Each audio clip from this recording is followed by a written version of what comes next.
राज्याचे उच्च तंत्र शिक्षण व संसदीय कार्यमंत्री नामदार चंद्रकांतदादा पाटील यांच्या प्रेरणा व आश्रयाने पत्रकारांच्या मुलामुलींच्या करिअरसाठी स्थापन झालेल्या प्रतिबिंब प्रतिष्ठानला निवृत्त मुख्याध्यापक व्यंकटेश कुलकर्णी यांनी 10,000 रुपयांचा निधी दिला।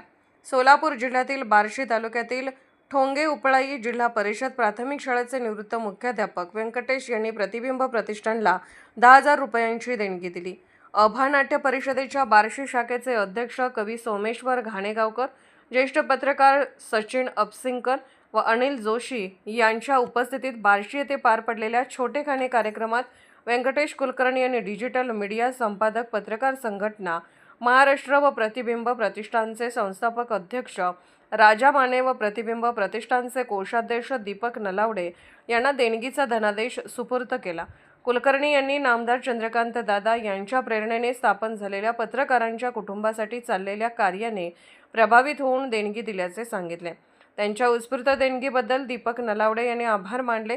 प्रतिष्ठानच्या वतीने आतापर्यंत पत्रकारांच्या मुलामुलींच्या शिक्षण व करिअरसाठी चंद्रकांतदादा शिष्यवृत्ती तसेच वैद्यकीय सेवेसाठी सुमारे 16 लाख रुपयांची मदत करण्यात आली आहे।